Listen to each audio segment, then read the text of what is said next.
As bouldering's popularity continues to rise, we're living in a golden age for indoor climbing spaces. We're spoilt for choice by a selection of ever bigger, newer, closer, cleaner, advanced facilities. Last month we visited the newest bouldering gym in the country to find out what the forefront of this progression looks like, and the very next day we stepped inside the oldest dedicated bouldering centre to compare the differences, similarities, and ultimately to understand how and why our indoor walls are changing. The UK has over 450 climbing walls. In London alone, there are 38 climbing gyms, but before there were so many, there was just one, the first of its kind. In fact, it's been nearly 40 years since the doors opened to Britain's first dedicated bouldering centre. We start our story where bouldering first took roots, an industrial canal-side unit which has been passed down through the trades from a pipe-bending factory to a kayak centre before in 1986 a transition to a dedicated bouldering centre. This is Mile End Climbing Wall. Mile End is a sprawling gym that caters to bouldering and rope climbers alike. With all the hallmarks of climbing's roots, it's a fairly niche sport. To walk through Mile End, past the island and the historic boardroom, and through the breeze block training room into the bonkers monkey house is to be transported to a time when climbing looked quite different. We were passing through a collection of spaces that felt hand-stitched together. It was like the climbing space had grown into its surroundings, like a forgotten building now alive with wildlife. Before sampling the blocks and chatting to the locals, Nathan and I started our visit by talking to Dean, who heads up Mile End Climbing Wall, or more specifically, the charity behind it. Hi, my name's Dean. I'm the CEO of Development Through Challenge, the charity that operates the Mile End Climbing Wall. The room we stood in, the monkey house, was definitely unlike any other modern bouldering space. It was the perfect place to start our tour, looking directly back in time to one of the original features of the bouldering gym.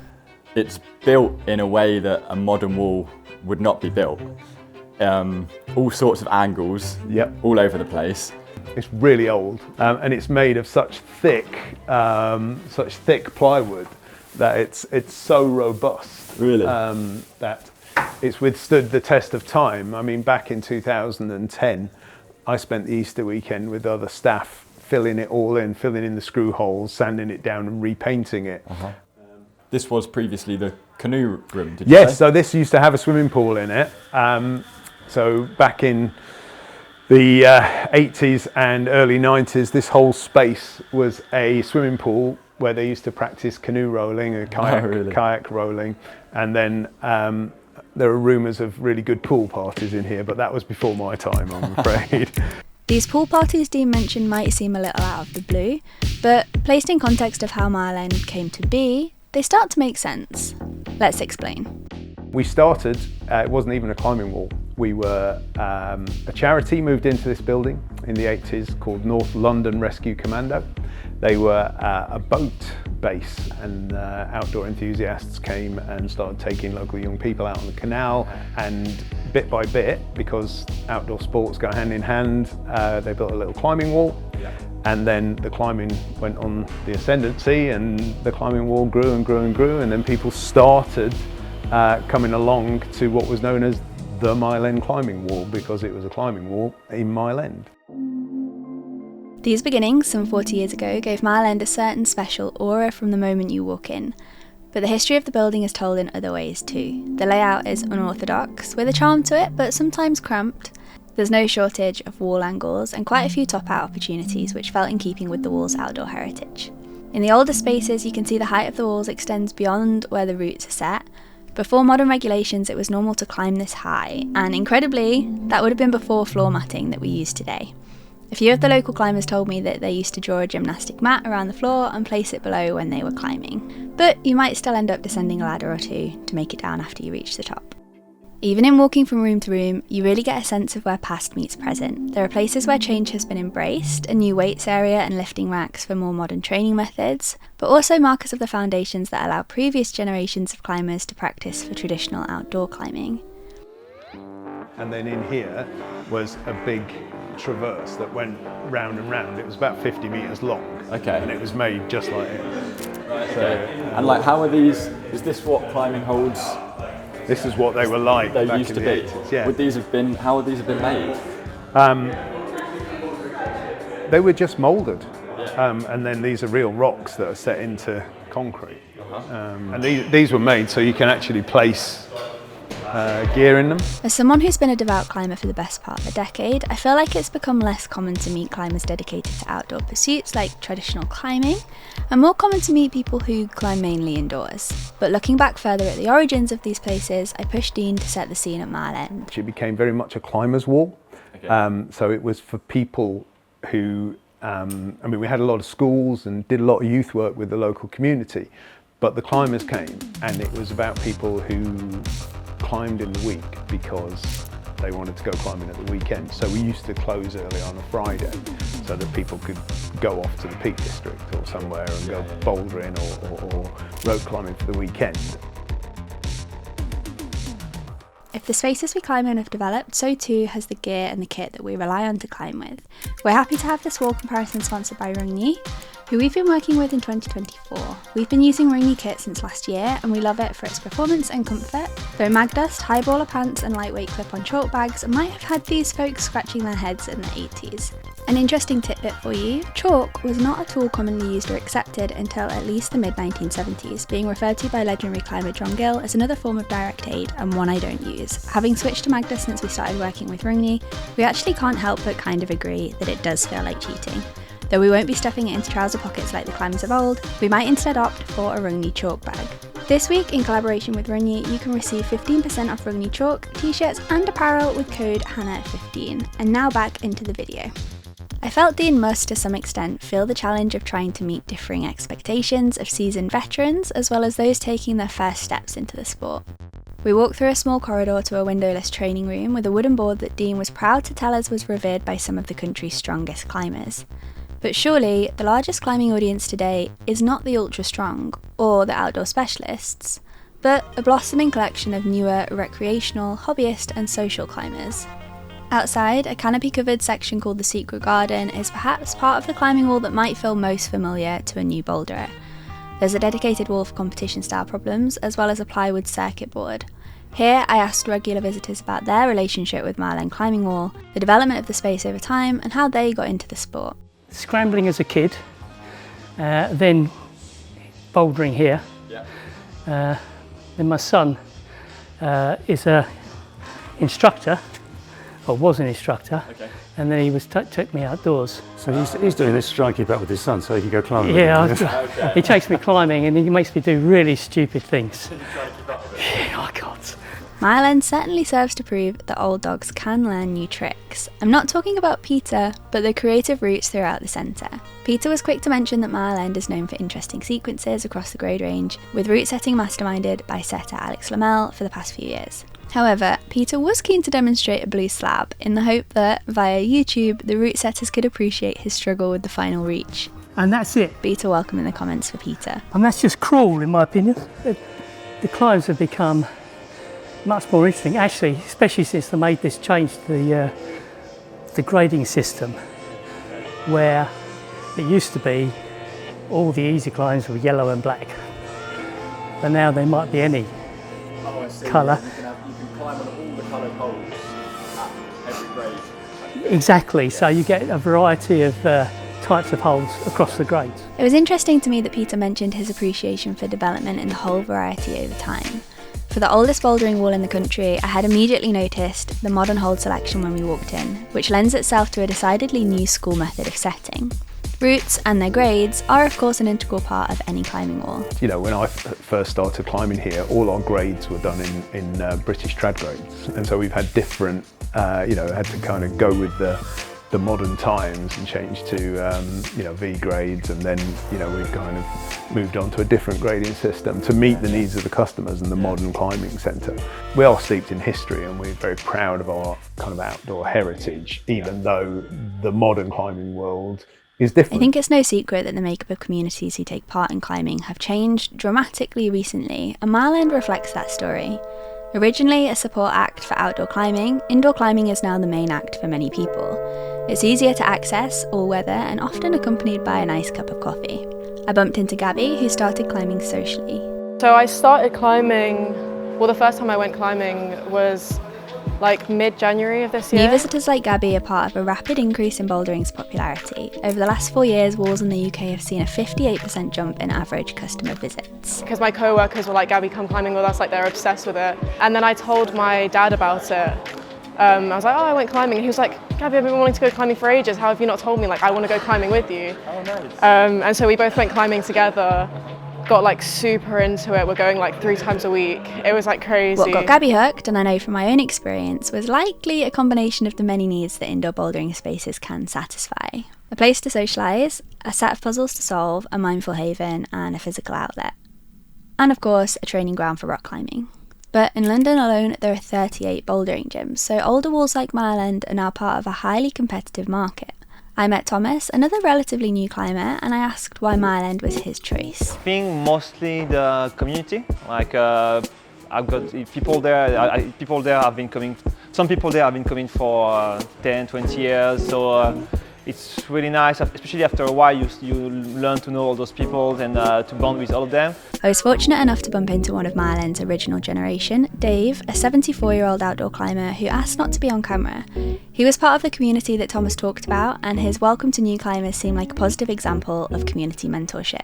You know, I'm amongst the older generation, and frequently we've bumped into new people that have just started climbing, and we can see that they're struggling with a route, and we say, try it like this, you know, and we try to help out people that are starting, and other people help us as well. Try doing it like this. It's a very open and friendly kind of environment, I think, and a good place for new people to come to. Yeah, for sure. I really wanted to know how Dave felt about the modernisation of Mile End throughout his membership, which perhaps felt like it might have served to water down some of the centre's original focus. It was no longer dedicated solely to those we might call climbing purists, those adventure-seeking rock warriors with a strong sense of climbing's roots, but his outlook was forward-thinking.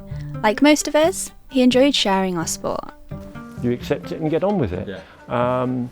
And I just hope that they manage to keep the balance maintaining this area. Yes. If it looks a bit grubby, then refurbish it, paint it, paint it, but please keep it. Yeah. Dave pointed specifically towards the Monkey House as one area he was still attached to, and how it kept Mile End unique.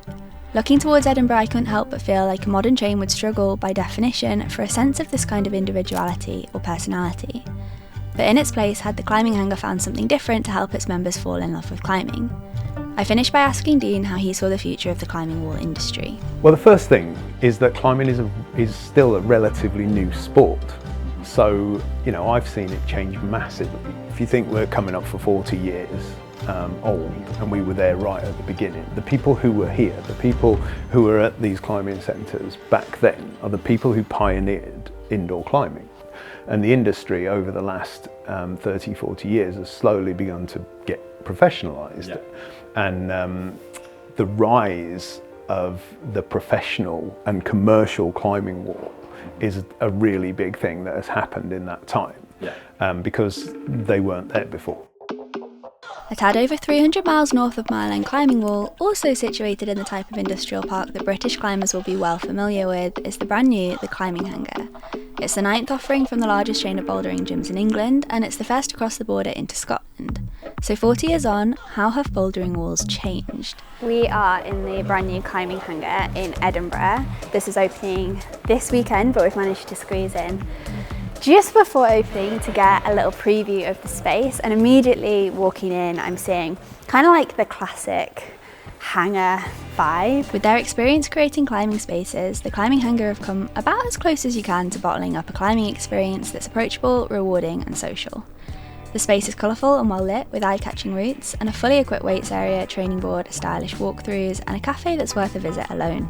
It's a destination that might host a hardcore bouldering session on the yellow circuit, a social cuppa and a climb, or even a remote worker with an active lunch break. So before we get climbing, we are going to go and find Jed, who is the founder and CEO of the Climbing Hangar. I'm going to chat to him a little bit about what his experience has been as a wall owner. Jed, a self-confessed climbing obsessive, had founded the first Climbing Hangar in Liverpool in 2011. It's now a chain with over 10,000 monthly members who are constantly looking to innovate in the sector. So at the beginning, I started a bouldering wall with my friend Crispin, and we were climbers and we wanted to make a bouldering wall because we liked climbing, basically. I wanted to have my entire world filled with climbing, probably like most climbers, you know, just like, why do anything else? I found the thing that I like.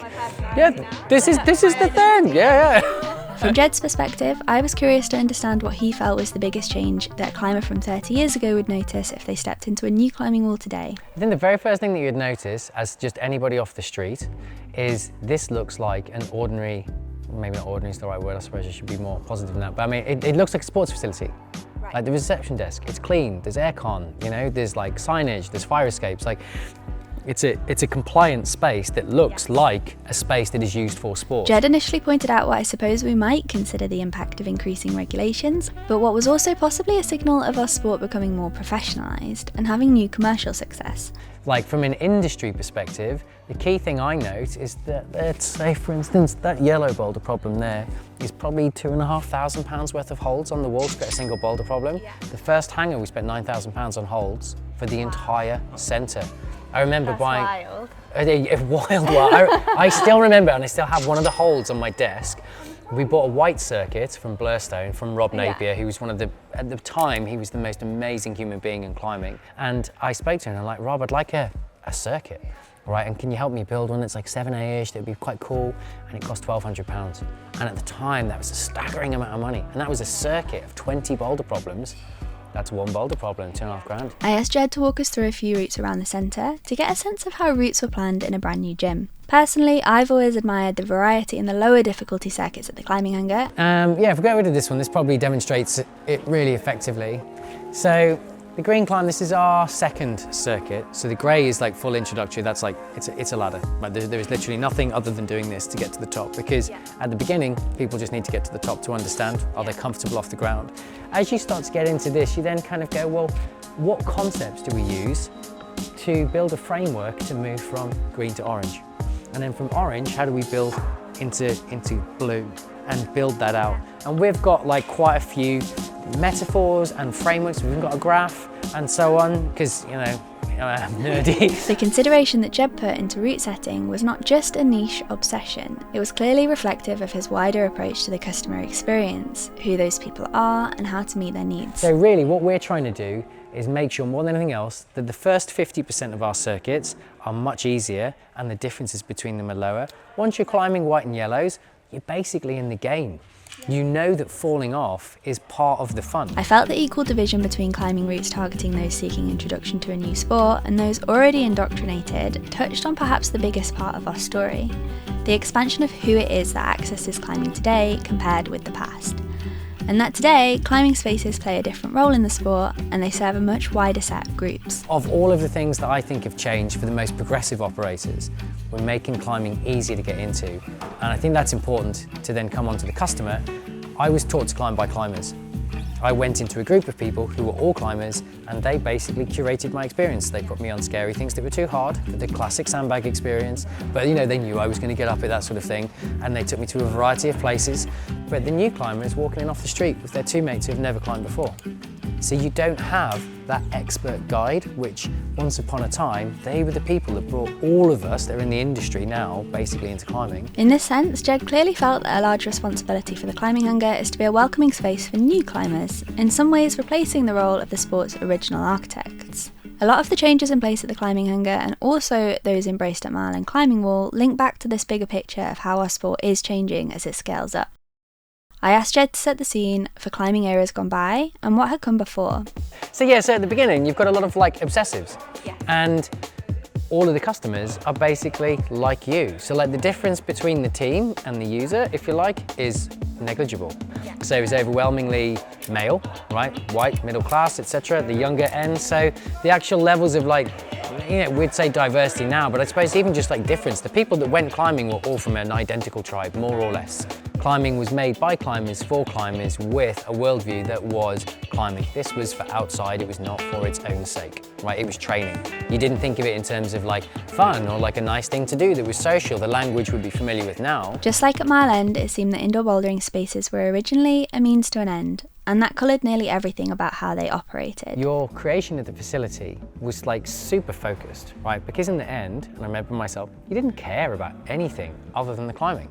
That was it. Like, and if the climbing was there, it didn't matter if it was cold, drafty, if it was leaking. There's still, obviously, you know, plenty of our roofs still leak, you know, just big roofs seem to leak. You know, so in that sense, the ability to service the customer, if you like, or the climber was so easy because you just focused on the climbing. So then as you then think, okay, so there's movements, you know, there's different faces coming in and so on, what's happening here. So those people are not coming in with that same hyper focus. Right, and you see that, like you're talking with them, they're asking you a different set of questions, you know? So I remember when we stopped forcing brand new customers to wear really small hire shoes. Jed was succinctly tapping into what I think is probably the greatest shift in how climbing, and by effect our climbing spaces, have changed. For a long time, squeezing into painful climbing shoes or shivering in a dusty basement had been seen almost as a rite of passage by climbing purists. Those first pioneers of our sport who had a really strong sense of what made a climber a climber. But now, perhaps climbing is a more democratic space. It's harder for anyone to dictate those rules, and many different groups of people have started to take their own meaning from climbing. The process, still underway, has not been without tension. I think there was, for a long time, the response was, oh, you know, they're just not like into it, and there was that kind of like, then they don't fit. And then after you get enough of it, you're like, oh, these people want to come and fit. What do we need to do? So you've got to meet them where they are. And I think that meeting the new customer where they are is that sort of the catalyst of where the change really started to come from. I suppose one criticism that you might level at places like the Climbing Hangar, an investment fund-backed chain, is whether it's capitalising commercially on the sport, marketing to a new audience, and in doing so eroding at some of the foundational values of the sport. But as Jed points out, it's likely that cultural change is driving facility change and not the other way around. There are now new voices who are using climbing in a different way.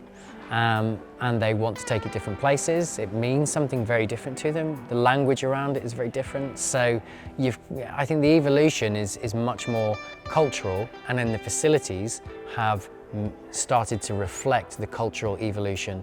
I don't really think that the facilities have driven the cultural evolution. The trajectory of climbing over the last decade has been remarkable. When I started climbing 10 years ago, I had a choice between 2 local walls, and now that's a choice between 5. I would watch YouTube and be fortunate enough to find a climbing film focused on women's ascents. I wondered where Jed felt the industry would continue to move, and how that tension between commercialisation, history and values might resolve. There's only so far we can go with being, we're not for everyone. We can't be for everyone, and we shouldn't try to be for everyone, because then you're like fairy liquid or something, you're a commodity. There isn't a soul or a concept to a commodity, right? So this can't become a gym. If it does become a gym, I think that's the beginning of the end for the industry, and that's the point where something else that contains those human elements that speak to us all, that connect us with others and make us feel part of something else will then move in and take that space. Because climbing took that space from something else. So that commercialization thing is, especially for someone like us, we're obviously expanding, we're a chain, we're investor backed, right? So we've got to be like mega careful. But I've spent most of my life being relatively anti-corporate anyway, which is a constant crisis for me now. But anyway, let's not go down that rabbit hole. You know, but then that's part of the design. It's like, well, how do you do this business in that where you are honouring those things that you feel to be sacred, whilst trying to mirror what you're seeing and working with the demand profile and how culture is moving and changing. Here, I almost felt Mile End had a blessing, that its history gave the space a legitimacy and a connection between climbing as it was and as it is now. The Climbing Hangar, or any new wall on the other hand, clearly has the challenge to position itself carefully, cutting the line between honouring the origins of a sport for avid devotees and industry peers, and yet delivering a package that's adapting to the different new communities who have discovered climbing recently. These are 2 very different spaces, but both shifting above the same tectonic plates. Our climbing spaces have to respond, plan and listen to the shifts as the people who take part in climbing changes.